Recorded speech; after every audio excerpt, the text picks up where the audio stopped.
Hello students.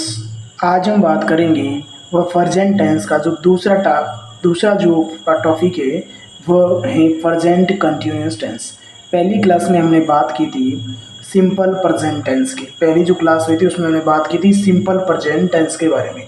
आज हम चर्चा करेंगे प्रेजेंट कंटिन्यूअस टेंस। क्या होता है प्रेजेंट कंटिन्यूअस टेंस और किस प्रकार के इस कंटिन्यूअस टेंस के प्रश्न पूछे जा सकते हैं, क्या स्ट्रक्चर होता है, इसके बारे में आज चर्चा करेंगे। शुरुआत करते हैं। जो दे रखा है वो दे रखा है प्रेजेंट कंटिन्यूअस टेंस। इसमें जो प्रेजेंट कंटिन्यूअस टेंस है इसमें क्या होगा, कोई काम लगातार जारी रहेगा। कंटिन्यूअस का मतलब है जारी रहेगा। क्या रहेगा? जारी रहेगा, लगातार काम हो रहा होगा। इसके बारे में बात करेंगे। तो देखो जो दे रखा है वह अफर्मेटिव सेंटेंस। पहले इसमें देखते हैं अफर्मेटिव सेंटेंस। अफर्मेटिव सेंटेंस का मतलब है सकारात्मक वाक्य। कौन से वाक्य पढ़ेंगे? पहले हम देखेंगे प्रेजेंट कंटिन्यूअस टेंस में सकारात्मक वाक्य। कौन सा वाक्य देखेंगे? सकारात्मक वाक्य देखेंगे कि सकारात्मक वाक्य का स्ट्रक्चर किस प्रकार होता है। तो सबसे पहले स्ट्रक्चर में होगा सब्जेक्ट। सब्जेक्ट के बाद रहेगी एच वी, और एच वी का मतलब होता है helping verb plus object plus adverbial रहेगा। अब देखो इसमें एच वी को समझना है। जो हेल्पिंग वर्ब रहेगी प्रेजेंट कंटिन्यूअस में वह रहेगी आपके एज एम आर। क्या रहेगी? एज एम आर रहेगी। और वर्ब की फर्स्ट फॉर्म के साथ में आपको लगाना पड़ेगा आई एन जी। अब देखना है कि एज एम आर जो प्रेजेंट कंटिन्यूअस टेंस है इसमें हेल्पिंग वर्ब के रूप में हम भरना है, वो एज एम आर के रूप में भरना है। अगर आपका सब्जेक्ट, पहली क्लास में हमने चर्चा की थी सब्जेक्ट के बारे में, यदि आपका सब्जेक्ट सिंगुलर है, यदि आपका सब्जेक्ट सिंगुलर है, सिंगुलर का मतलब होता है एक वचन। यदि आपका सब्जेक्ट सिंगुलर है, एक वचन है, तो उसके साथ आप हेल्पिंग वर्ब का प्रयोग करेंगे इज। उसके साथ लगेंगे आप हेल्पिंग वर्ब इज। या यदि आपका सब्जेक्ट फिर प्लूरल है, प्लूरल का मतलब बहुवचन है, तो आप उसके साथ लगाएंगे आप आर। उसके साथ हेल्पिंग वर्ब यूज करेंगे आर। सिंगुलर के साथ इज, प्लूरल के साथ आर। फिर जो आई है वह आप एम, सॉरी आई के साथ भरेंगे एम। यदि आपका सब्जेक्ट आई है तो उसके साथ यूज करेंगे हेल्पिंग वर्ब एम। क्या यूज करेंगे? एम यूज करेंगे। तो हमने ये पढ़ा कि एफर्मेटिव सेंटेंस होता है जो सकारात्मक वाक्य होता है, उसका स्ट्रक्चर होता है सब्जेक्ट प्लस हेल्पिंग वर्ब, मतलब हेल्पिंग वर्ब हुआ फर्स्ट वर्ब की फर्स्ट फॉर्म के साथ I N G plus object plus adverbial. Helping verb use करेंगे इज एम आर। यदि आपका सब्जेक्ट सिंगुलर है तो आप यूज करेंगे इज, और प्लूरल है तो यूज करेंगे आर। आई के साथ यूज करेंगे आप एम। अब कुछ एग्जाम्पल देखते हैं इसके। अब एग्जाम्पल दे रखे हैं इसके। तो देखो पहला जो एग्जाम्पल है वह है Amrita Devi sacrifice is inspiring people. Amrita Devi का बलिदान लोगों को प्रेरित कर रहा है। जो अमृता देवी है, अब देखो इसमें सब्जेक्ट पकड़ो, इसमें है अमृता देवीज, मतलब जो अमृता देवी है उसका बलिदान। सेक्रीफाइस का मतलब जो बलिदान है, तो अमृता देवी एक सब्जेक्ट हो गया पूरा। और सब्जेक्ट कैसा हो गया? ये एक सिंगुलर सब्जेक्ट है, मतलब एक वचन है। अमृता देवी लेडीज का नाम है तो एक वचन है, तो एक वचन है तो आप हेल्पिंग वर्ब यूज करेंगे इज, और वर्ब की फर्स्ट फॉर्म के साथ में लगा देंगे I N G plus object other. तो Amrita Devi's sacrifice is spraying in spring fever. अब देखो आगे दूसरा जो एग्जाम्पल दे रखा है, दूसरा जो एग्जाम्पल दे रखा है, Bishnois are following the 29 tenets even today. मतलब जो बिश्नोईज आज भी 29 सिद्धांतों का पालन कर रहे हैं। तो बिश्नोईज ये कम्युनिटी है, और जो बिश्नोईज हैं वो कैसा सब्जेक्ट है आपका? प्लूरल सब्जेक्ट है। प्लूरल का मतलब क्या है? बहुवचन है। कैसा सब्जेक्ट है? बहुवचन है। अगर बहुवचन है तो आप यूज करेंगे वर्ब आर, और फॉलो के साथ, फॉलो वर्ब की फर्स्ट फॉर्म है, इसके साथ लगा देंगे आई एन जी, तो होगा following the 29 tenets even today. मतलब आज भी जो मिश्रण समाज है वो 29 नियमों का पालन करती है या कर रहे हैं। दो सब्जेक्ट है और वर्ब आ गई आपके आर, फिर वर्ब की फर्स्ट फॉर्म के साथ में यूज कर लिया आई एन जी। अब देखते हैं एग्जाम्पल नंबर 3। एग्जाम्पल नंबर 3 देखो, I am pleading for the preservation of trees. मैं वृक्षों के संरक्षण का निवेदन कर रहा हूँ। तो सब्जेक्ट देखो, सब्जेक्ट क्या है आपका, आई है। अगर सब्जेक्ट आई है तो उसके साथ यूज करेंगे हेल्पिंग वर्ब ऑफ एम, तो आई के साथ आपने यूज कर लिया एम। फिर देखो वर्ब की फर्स्ट फॉर्म है फ्लेड, और फ्लेड के साथ आपने यूज कर दिया आईएनजी, तो फ्लेडिंग। तो इस प्रकार से हमने जो प्रेजेंट कंटिन्यूअस टेंस है उसके अफर्मेटिव सेंटेंस है उसको पढ़ा, उसका स्ट्रक्चर देखा, सब्जेक्ट प्लस वर्ब की फर्स्ट फॉर्म के साथ ING plus object plus adverbial. H V helping verb use करना है इज एम आर, यदि आपका सब्जेक्ट सिंगुलर है तो यूज करेंगे इज, और आपका सब्जेक्ट प्लूरल है तो यूज करेंगे आर, और आई के साथ आपको यूज करना है एम। अब देखते हैं प्रेजेंट कंटिन्यूअस टेंस का जो दूसरा जो सेंटेंस है, तो दूसरे सेंटेंस को देखते हैं। दूसरा जो सेंटेंस है वह है आपका नेगेटिव सेंटेंस। दूसरा जो सेंटेंस है वो कैसा सेंटेंस है, नेगेटिव सेंटेंस है। नेगेटिव का मतलब होता है नकारात्मक वाक्य। कैसे वाक्य हैं, नकारात्मक वाक्य देखेंगे। पहले हमने सकारात्मक देखे थे, अब देख रहे हैं हम नकारात्मक वाक्य। देखेंगे नकारात्मक वाक्य का स्ट्रक्चर क्या होता है, किस प्रकार का वाक्य होगा। तो सबसे पहले होगा सब्जेक्ट प्लस हेल्पिंग वर्ब। अब हेल्पिंग वर्ब में वही होगी इज एम आर, नेगेटिव है तो नॉट, प्लस वर्ब की फर्स्ट फॉर्म के साथ ING plus object plus adverbial. समझ गए ना। सेंटेंस का जो स्ट्रक्चर होगा वो होगा सब्जेक्ट प्लस एच वी का मतलब क्या है, हेल्पिंग वर्ब। हेल्पिंग वर्ब का मतलब होता है सहायक क्रिया। हेल्पिंग वर्ब सहायक क्रिया के रूप में होगा is am are plus not plus verb की फर्स्ट फॉर्म के साथ ING plus object plus adverbial. अब देखेंगे example, Bishnois are not hacking green trees, मतलब बिश्नोई हरे वृक्ष नहीं काट रहे हैं। अब नहीं काट रहे हैं नेगेटिव है, ये नॉट लगा दिया। बिश्नोईज सब्जेक्ट कैसा देखो, सब्जेक्ट प्लूरल है। सब्जेक्ट कैसा है, प्लूरल है। प्लूरल का मतलब है बहुवचन है। प्लूरल का मतलब क्या है, बहुवचन है। तो हेल्पिंग वर्ब यूज कर लिया हमने आर। नेगेटिव है नॉट हैकिंग ग्रीन ट्रीज, मतलब में जो बिश्नोई हरे वृक्ष नहीं काट रहे हैं। इस प्रकार से हमने जो सेंटेंस समझाया था वो समझाया नेगेटिव सेंटेंस। किस प्रकार का सेंटेंस है, नेगेटिव सेंटेंस। अब देखते हैं हम इंटरोगेटिव सेंटेंस। जो इंटरोगेटिव सेंटेंस होता है वो होता है प्रश्नवाचक वाक्य। कौन से वाक्य होता है, प्रश्नवाचक वाक्य। जो प्रश्नवाचक वाक्य होते हैं उनका स्ट्रक्चर किस प्रकार से होता है उनको समझना है। जो प्रश्नवाचक वाक्य होते हैं उनका स्ट्रक्चर किस प्रकार से होता है उनको समझना है।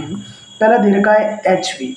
जो इंटरोगेटिव सेंटेंस होगा उसमें एच वी पहले होगा। एच वी वही है हेल्पिंग वर्ब। एच वी का मतलब क्या है, हेल्पिंग वर्ब।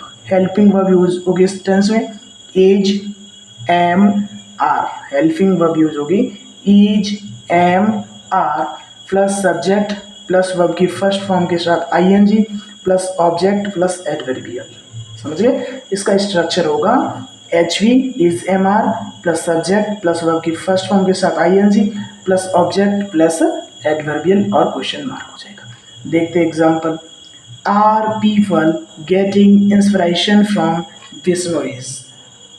बिश्नोईज, क्या लोग बिश्नोइयों से प्रेरणा प्राप्त कर रहे हैं। अब इसमें देखना आर यूज कर रहे हैं, तो पहला देखना पीपल जो सब्जेक्ट है वो आपका प्लूरल है।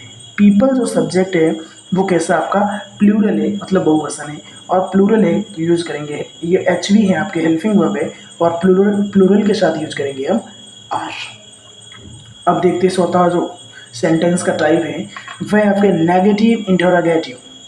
कौन सा है, नेगेटिव इंटरोगेटिव सेंटेंस, मतलब नकारात्मक जो प्रश्नवाचक होते हैं, प्रश्न भी पूछते हैं वो भी नकारात्मक प्रश्न पूछा जाता है, वो सेंटेंस है नेगेटिव इंटरोगेटिव सेंटेंस है। इसका जो स्ट्रक्चर होगा H V helping verb plus not plus subject plus verb की फर्स्ट फॉर्म के साथ यूज कर लेंगे F I N G plus object plus adverbial.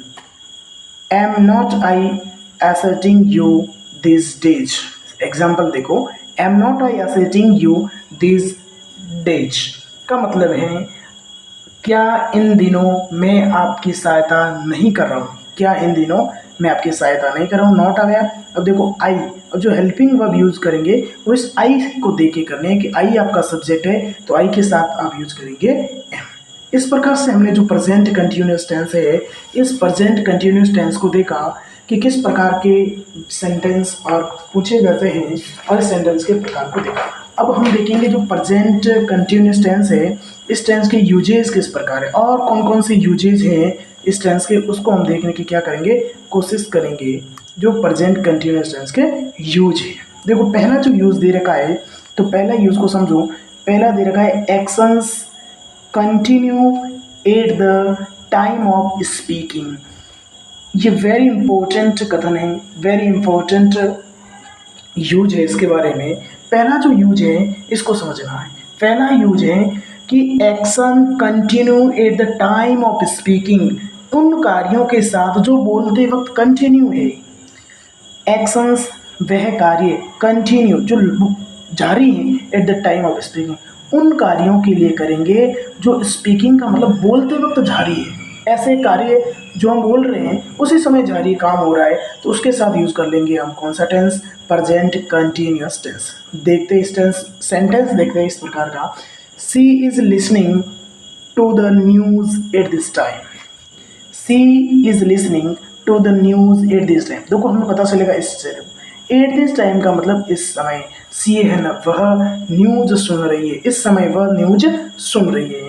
तो हमें पता है कि इस समय न्यूज अगर इसी समय सुन रही है, काम जारी है, लगातार हो रहा है और इसी समय का है, तो यूज कर लेंगे present continuous tense. Present continuous tense. अब प्रेजेंट कंटिन्यूअस टेंस में हमने पढ़ा था, पहले सब्जेक्ट रहेगा, फिर एच वी आएगा। एच वी का मतलब इज आएगा या एम आएगा और आर आएगा। वो यूज करेंगे हम सब्जेक्ट को देख के। सब्जेक्ट आपका सिंगुलर है तो इज कर लो, आपका प्लूरल है तो कर लो आर, अगर सब्जेक्ट आपका आई है तो यूज करेंगे एम। फिर हम कर लेंगे वर्ब की फर्स्ट फॉर्म के साथ में आईएनजी, फिर ऑब्जेक्ट प्लस अदर। तो देखो सेंटेंस है सी। अब सी जो सब्जेक्ट है वो सिंगुलर है, तो सिंगुलर है तो यूज करेंगे इज। वर्ब की फर्स्ट फॉर्म है लिसन, वर्ब की फर्स्ट फॉर्म है लिसन, इसके साथ आईएनजी लगा देंगे। लिसनिंग टू द न्यूज, क्या सुन रही है, न्यूज। कब सुन रही है, एट दिस टाइम, मतलब इसी समय। तो इसी समय सुन रही है, वह इस समय समाचार सुन रही है, वह इस समय समाचार सुन रही है। तो कार्य अभी जारी है, इसी समय का काम है, तो अगर इसी समय का काम है, जारी है, तो इसमें यूज करेंगे हम present continuous tense.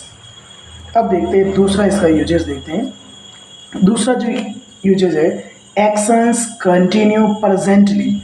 Actions continue presently, कार्य जो बोलते वक्त तो नहीं किंतु वर्तमान में जारी है। बोलते वक्त तो जारी नहीं थे लेकिन वर्तमान में जारी। पहले यूज देखा था कि बोलते वक्त जारी है, लेकिन दूसरा है एक्शंस कंटिन्यू प्रेजेंटली, मतलब बोलते वक्त तो जारी नहीं लेकिन अब जारी है, अब चल रहा है। जैसे I am writing a book this days, इन दिनों में एक पुस्तक लिखा। इन दिनों मतलब प्रेजेंट टाइम, तो दिस डेज हम पता चलेंगे। देखो इससे हिंट मिल जाएगा आपको, दिस डेज का मतलब इन दिनों।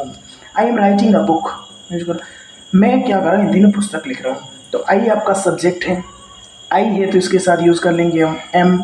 और वर्ब की फर्स्ट फॉर्म होती है राइट, WRIT, राइट।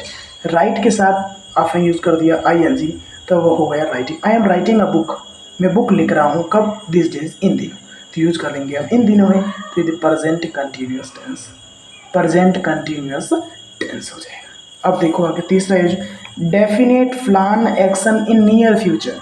अगर कोई डेफिनेट प्लान है न्यू फ्यूचर में, निकट के भविष्य में, तो निकट में कोई डेफिनेट प्लान है तो नज़दीकी भविष्य का जो नियोजित कार्य होता है उसके लिए भी यूज करते हैं हम कौन सा tense, present continuous tense. They are arriving here next Monday. Next का मतलब होता है अगले मंडे को, वे अगले सोमवार को यहाँ आएंगे।